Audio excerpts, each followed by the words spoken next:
Hi everybody, Chodesh Tov. I'm wishing you all a beautiful beginning of the month of Elul. I know it's been a while, but I wanted to pop back in and just kind of reflect on the beginning of this month together, the month leading up to Rosh Hashanah and the beginning of the new year. And this year Elul is particularly early. We're still in summer. I'm still in summer camp. And it's already Elul, and it feels like, honestly, feels a little jolting. Like, how can it already be Elul? How can the time already be coming to get ready for Rosh Hashanah and to start doing all the reflections?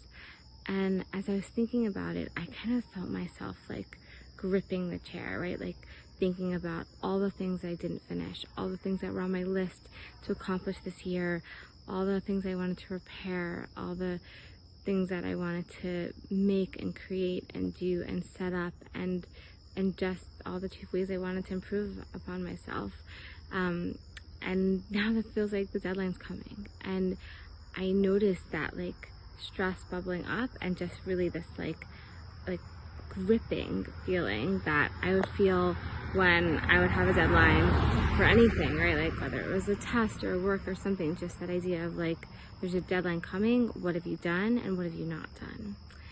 And then as I was going through music to prepare a playlist for SVIVAH of women artists who created songs that were from the Rosh Hashanah and the slichot, the tefillot, the prayers that lead up to Rosh Hashanah, and going through that liturgy, I was searching through songs, and then I came across this children's song that I've heard many times before, but I never really thought about it before.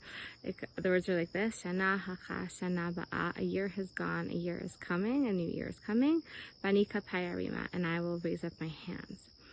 And I like really have never thought about what that song means before, but then as I was listening to it, I don't think I put it in the playlist, by the way. I felt like a different flavor.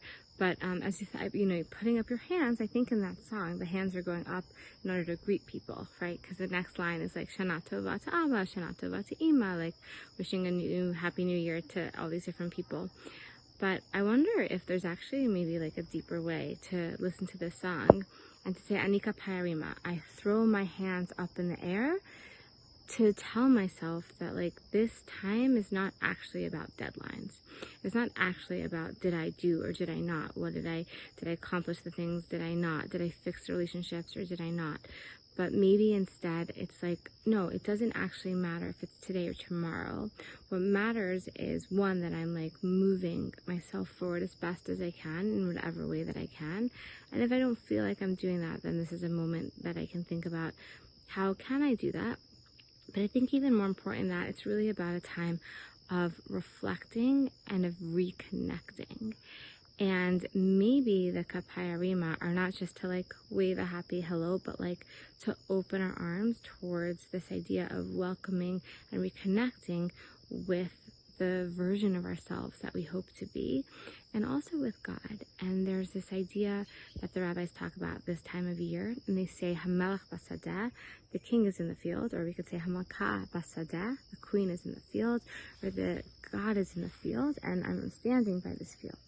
And I was thinking that if a king or a queen or any type of royal being is coming to a field, they are not coming to a field to judge, right? If they're going to judge, they're going to the courthouse, they're going to the palace, somewhere official, somewhere regal, not somewhere open and wild and beautiful like a field. That's something else. So why is a king or queen going to a field? And perhaps that is all about taking a moment to breathe and to be in peace and to actually sit down with people and really, really talk to them and really listen to them.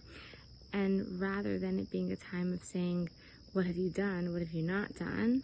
Maybe we can think about Elul as a time of saying, how are you? What's been going on in life? Catch me up. Let's talk. Let's connect. Let's sit in the peaceful energy of the field and reconnect with one another.